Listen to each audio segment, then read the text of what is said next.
तो देखिए अभी हम आपको एक चैप्टर पढ़ाने जा रहे हैं जिस चैप्टर का नाम है cell cycle and cell division. उसमें आपको माइटोसिस की कहानी खत्म पिछले क्लास में यहाँ पर माइटोसिस जो है cell cycle and cell division में खत्म हो चुका है। यहाँ पर फर्स्ट बेंच।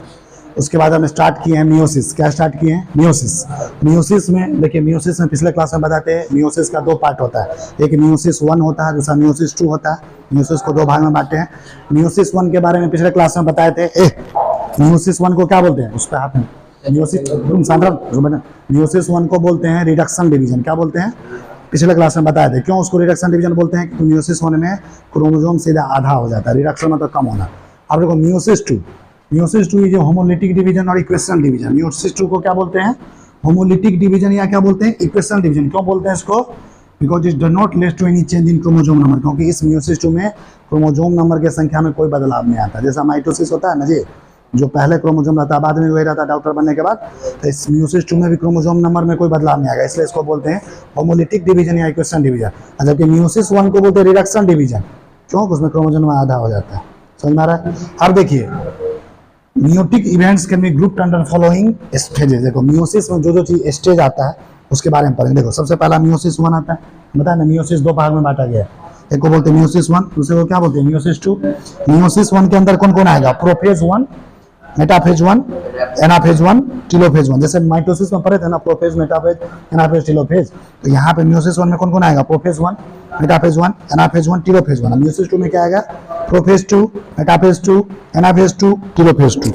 अब हम इसको बारी बारी से पढ़ेंगे। जब बारी बारी से कंप्लीट यहाँ तक कर देंगे, पूरा चैप्टर जो है आपका पूरा चैप्टर आपको एक कंप्लीट हो जाएगा। इसको खत्म करते ही चैप्टर समाप्त। अब हम स्टार्ट करने जा। और देखिए इंटरफेज, हम तुमको माइटोसिस में ही बताए थे इंटरफेज आता है। इंटरफेज में G1 phase, S phase, G2 phase, याद आया? माइटोसिस जब शुरू किए तो उसमें बताए थे इंटरफेज में 3 स्टेज आता है, G1 फेज, फिर G1 फेज के बाद S फेज, G2 फेज। तो माइटोसिस में जैसा इंटरफेज था ना, वही इंटरफेज कहाँ होता है? मियोसिस में। कहाँ होता है? तो यहाँ पे कुछ नया नहीं है। देखो क्या लिखे, सेम एज इन माइटोसिस। जैसा कि आपने माइटोसिस में पढ़ा इंटरफेज में, G1 फेज में क्या होता है, जब सेल S फेज में जाता है तो क्या होता है, जब सेल G2 फेज में क्या होता है तो जाता है। तो सेम वही कहानी यहाँ भी है, तो इसलिए इसमें कुछ नहीं लिखा है। आप सीधा आप शुरू कहाँ से करेंगे?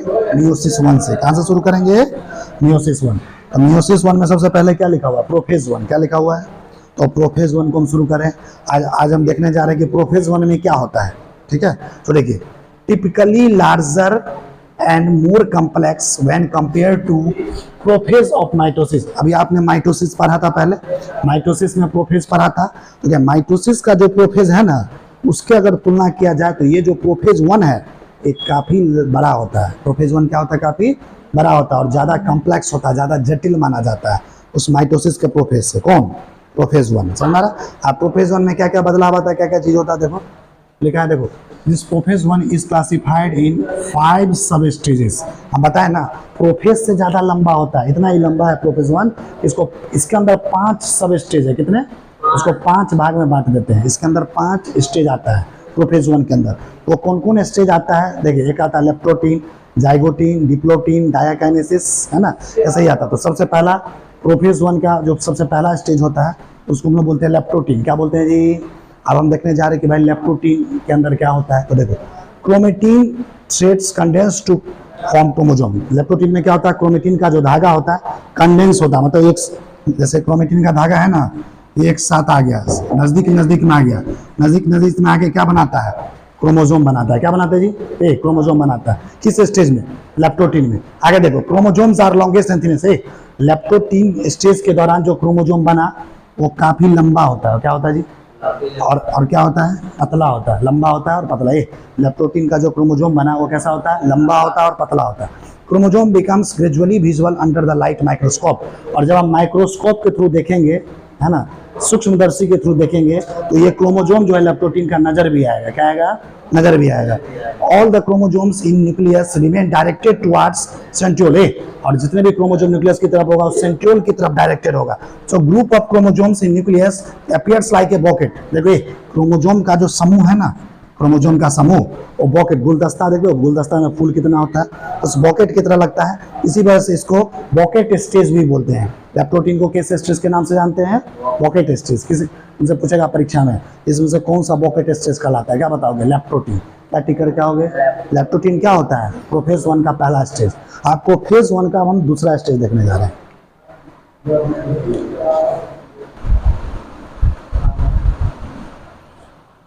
तो चलो ये सर देखो यहाँ पे लिखा है ये प्रोफेज 1 का पहला स्टेज लेप्टोटीन देखे। अब दूसरा स्टेज है जाइगोटीन। जाइगोटीन को एक और नाम से जानते हैं, इसको बोलते हैं साइनेप्टोटीन। क्या बोलते हैं? अब हम देखने जा रहे हैं कि जाइगोटीन या साइनेप्टोटीन के दौरान होता क्या है। Zygotene is characterized by pairing of homologous chromosomes और साइनेप्सिस। कह रहा है कि इस प्रोसेस में, जाइगोटीन प्रोसेस में जो होमोलोगस क्रोमोसोम है, दो क्रोमोसोम को होमोलोगस कब बोलेंगे? जब एक जैसा दिखने में लगेगा। ये क्रोमोसोम दोनों क्रोमोसोम कर एक जैसा जो देखने में लगता है उसको क्या कहते हैं? Homologous chromosome. इस होमोलोगस क्रोमोसोम का आपस में हम कराते हैं पेयरिंग। पेयरिंग मतलब जोड़ा लगाते हैं। क्या करते हैं? जोड़ा लगाते हैं। और इसी प्रोसेस को बोलते हैं साइनेप्सिस। क्या बोलते हैं? ये कब होता है? जाइगोटीन स्टेज में। आगे देखो, pairs of homologous chromosome are called. और ये जो होमोलोगस क्रोमोसोम का जो जोड़ा है, पेयर जो बना, इसको कहा जाता है बाइवैलेंट्स। क्या बोला जाता है? या इसी को कहा जाता है टेट्राड्स। क्या कहा जाता है? However, these are more clearly visible at next stage called पैकाइटिन। ये जो बाइवैलेंट और टेट्राड बना है, इस जाइगोटीन स्टेज में क्लियरली नहीं दिखता है। या जाइगोटीन के बाद जो अगला स्टेज पढ़ेंगे पैकाइटिन, उस स्टेज में ये क्लियरली दिखेगा। समझ आ रहा? आगे देखो, the structure develops in between homologous chromosome which is termed as synaptonymal complex। कह रहा है होमोलोगस क्रोमोसोम के बीच में एक स्ट्रक्चर भी आ जाता है जाइगोटीन स्टेज में। उस स्ट्रक्चर का क्या नाम है? Synaptonemal complex. इसको याद रख लेना है। The first two stages of prophase 1 is relatively short lived compare to the pachytene. कह रहा है सबसे पहला स्टेज जो मियोसिस 1 का था, क्या था? लेप्टोटीन। दूसरा स्टेज क्या था? जाइगोटीन। ये जो पहला दो स्टेज है ये काफी शॉर्ट लाइव्ड है। शॉर्ट लाइव्ड मतलब होता है बहुत कम देर दिनों के लिए होता है, बहुत कम देर के लिए रहता है, बहुत कम देर चलता है। और इसके बाद जो पैकाइटिन है वो थोड़ा काफी लंबा चलता है। तो लेप्टोटीन खत्म, जाइगोटीन खत्म। आप प्रोफेज 1 का तीसरा स्टेज देखो, पैकाइटिन। पैकाइटिन को कहा जाता है थिक थ्रेड। क्या कहा जाता है? Thick thread stage. During this stage the 4 chromatids of each bivalent chromosome become distinct and clearly termed as tetrad. कह रहा है इस पैकाइटिन स्टेज में प्रत्येक बाइवैलेंट क्रोमोसोम का जो 4 क्रोमेटिड्स है, एक होमोलोगस क्रोमोसोम का 2 क्रोमेटिड्स, दूसरे होमोलोगस क्रोमोसोम का 2 क्रोमेटिड्स, टोटल हुआ 4 क्रोमेटिड। ये टेट्राड के रूप में पूरे बढ़िया से दिखता है पैकाइटिन स्टेज में। अब लिखा है recombination nodules between non sister chromatids homologous pair develops and these non sister chromatids exchange their parts called crossing over. देखिए इसका मतलब क्या हुआ? जैसे ये होमोलोगस क्रोमोसोम हुआ, दूसरा होमोलोगस क्रोमोसोम, इसका ये पार्ट कहलाता है सिस्टर क्रोमेटिड, इसका भी पार्ट कहलाता है सिस्टर क्रोमेटिड, इसका सिस्टर क्रोमेटिड, इसका सिस्टर क्रोमेटिड, इसका दोनों क्या कहलाता है? Sister chromatid. अब ये क्या करेगा? ये वाला पार्ट इस पार्ट के साथ एक्सचेंज करेगा, आदान प्रदान करेगा, इसको देगा, इसको देगा। यही लिखा है एक्सचेंज देयर पार्ट्स। और ये जो पार्ट्स का आपस में एक्सचेंजिंग करता है ना, इसी को कहते हैं क्रॉसिंग ओवर। क्या बोलते हैं? तुमसे पूछा क्रॉसिंग ओवर कहाँ होता है? पैकाइटिन स्टेज में। कहाँ होता है? जिस क्रॉसिंग ओवर में क्या करता है? एक होमोलोगस क्रोमोसोम अपना सिस्टर क्रोमेटिड्स को दूसरे के साथ शेयर करता है। तो ये दोनों क्या कहलाया आपस में? Non sister chromatid. क्या बोलेंगे? आइए अपना सिस्टर क्रोमेटिड, आइए दूसरे का, दूसरे कहेंगे नॉन सिस्टर। आगे देखो, crossing over leads to recombination of genetic material at the 2 chromosome. इसमें क्या होता है? जेनेटिक मटेरियल का रिकॉम्बिनेशन होता है। Crossing over is an enzyme mediated process. मतलब क्रॉसिंग ओवर जो है एंजाइम के थ्रू चलता है। एंजाइम क्या होता है? बायोलॉजी में एक कैटालिस्ट होता है तो रिएक्शन के रेट को बढ़ाता है। समझ में आ रहा है? तो एंजाइम के थ्रू ये क्रॉसिंग ओवर चलता है। कौन सा एंजाइम के थ्रू क्रॉसिंग ओवर चलेगा? एक एंजाइम है जिस एंजाइम का नाम है रिकॉम्बिनेज। कौन सा एंजाइम है? रिकॉम्बिनेज के अंदर कौन कौन आता है? इंडोन्यूक्लियेज और लाइगेज। समझ में आ रहा? यही एंजाइम है जो क्रॉसिंग ओवर करवाता है पैकाइटिन स्टेज में। समझ में आ रहा? डायरेक्ट पूछता है परीक्षा में। तो अभी हम प्रोफेज 1 का 3 स्टेज देखे आज के क्लास में, लेप्टोटीन, जाइगोटीन, पैकाइटिन। अब इसके बाद 2 स्टेज और है प्रोफेज 1 का, लेप्टोटीन, जाइगोटीन, डिप्लोटीन, डायाकिनेसिस। 2 स्टेज और है। डिप्लोटीन क्या होता है? डायाकिनेसिस क्या होता है? हमारा जो अगला वीडियो लेक्चर मिलेगा आपको सेल साइकिल सेल डिवीजन का, वहां हम डिस्कस करेंगे।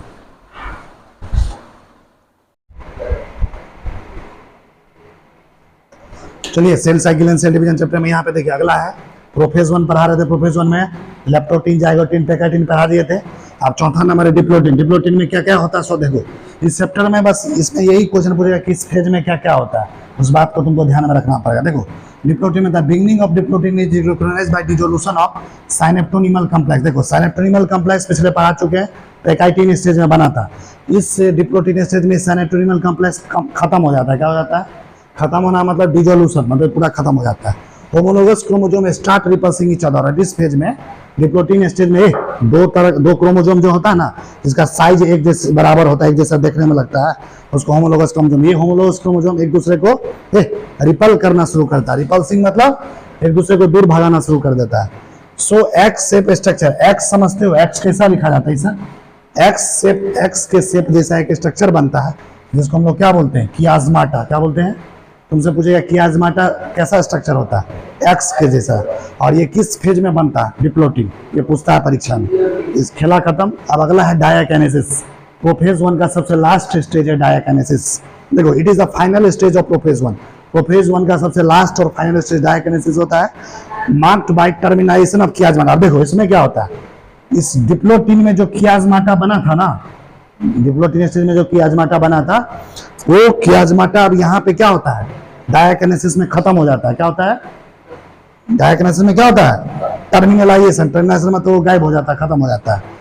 Centrioles move towards opposite pole. और इस फेज में डायाकिनेसिस स्टेज में जो सेंट्रियोल होता है, अपोजिट पोल की तरफ मूव करना शुरू करता है। कुछ सेंट्रियोल नॉर्थ पोल मूव करेगा, कुछ किधर मूव करेगा? South pole. By the end of diakinesis, nucleolus disappear and nuclear envelope breaks down। कर रहा है, जैसे ही डायाकिनेसिस खत्म होता है ना, उसके अंत में न्यूक्लियस के अंदर एक स्फेरिकल स्ट्रक्चर होता है, गोलाकार, जो तुम सेल चैप्टर में पढ़ा था। वो न्यूक्लियोलस क्या होता है? गायब हो जाता है डायाकिनेसिस में। और न्यूक्लियर इन्वेलप, न्यूक्लियस के चारों तरफ का जो मेम्ब्रेन होता है, दीवार जो होता है, वो टूट जाता है। क्या होता है? किस स्टेज में? डायाकिनेसिस में। तो ये है प्रोफेज 1 की कहानी। प्रोफेज 1 के अंदर 5 स्टेज आया, लेप्टोटीन, जाइगोटीन, पैकाइटिन, डिप्लोटीन, डायाकिनेसिस। ये पांचों में क्या क्या होता है, बस इतना याद रखना, क्वेश्चन बन जाएगा। समझा? प्रोफेज 1 खत्म। अब स्टार्ट होगा मेटाफेज 1। क्या स्टार्ट होगा? मेयोसिस 1 का दूसरा फेज, मेटाफेज 1। देखो, bivalents arrange on equator of a cell to form metaphase phase. Metaphase 1 में क्या होता है? बाइवेलेंट्स। बाइवेलेंट्स समझते हो? एक जैसा लगने वाला क्रोमोसोम इक्वेटर पे चले आता है। तुमको बता दें, ऐसा सेल होता है, बीच वाला चीज क्या कहलाता है? इक्वेटर। इक्वेटर पे बाइवेलेंट चलाता है यहाँ पे क्रोमोसोम। समझा? इक्वेटर पे अरेंज होके क्या बनाता है? Metaphase plate. क्या बनाता है? देखो, द माइक्रोट्यूब्यूल्स और spindle fibres from opposite poles attaches to pair of homologous. देखो, अपोजिट पोल से जो माइक्रोट्यूब्यूल और स्पिंडल फाइबर है, इस होमोलोगस क्रोमोसोम को जोड़ेगा। यहाँ से स्पिंडल फाइबर इस होमोलोगस क्रोमोसोम को अपनी ओर जोड़ के खींचेगा। वही लिखा हुआ है। ये खेला खत्म। यही था मेटाफेज 1। समझ मारा? Prophase 1, metaphase 1। अब अगला है anaphase 1। Homologous chromosome segregate from each other. एक ठो बोला लाने के लिए ना, होमोलोगस, बैठ जाओ उधर बैठो। Homologous chromosome segregate from each other. इस फेज में क्या होता है? यार बंदो, एनाफेज 1 में क्या होता है? होमोलोगस क्रोमोसोम एक दूसरे से अलग होता है ना? वो कहाँ चला जाता है? अलग होके अपोजिट पोल मूव करता है। मतलब कुछ होमोलोगस क्रोमोसोम यहाँ पे मूव कर जाएगा, कुछ होमोलोगस क्रोमोसोम नीचे मूव कर जाएगा। ये किसका कहानी है? एनाफेज 1। और लास्ट में बचा टीलोफेज 1। मेयोसिस 1 का सबसे लास्ट अंतिम स्टेज है टीलोफेज 1। उसमें देखो, the nuclear membrane and nucleolus repair. अब इस टीलोफेज 1 में क्या होता है? जो न्यूक्लियर मेम्ब्रेन गायब हुआ था ना, वो पुनः वापस आ जाता है। समझ मारा? न्यूक्लियोलस जो गायब हुआ था, वो पुनः वापस आ जाता है। एंड साइटोकाइनेसिस अगर along with टीलोफेज 1, साइटोकाइनेसिस यहाँ पे होता है। जैसे ही साइटोकाइनेसिस होगा तो एक सेल से कितना सेल बन जाएगा? देखो, दो तरह का यहाँ पे हैप्लॉइड डाउटर सेल बन जाता है, और इसी को कहा जाता है डायाइड ऑफ सेल। ये दो तरह का सेल बना ना, इसे कहा जाता है डायाइड। क्या कहा जाता है? डायाइड ऑफ सेल। ये टीलोफेज। अब हम आपको पढ़ाएंगे मेयोसिस 2। मेयोसिस 2 में प्रोफेज 2, मेटाफेज 2, एनाफेज 2, टीलोफेज 2। इसके बाद ये चैप्टर खत्म।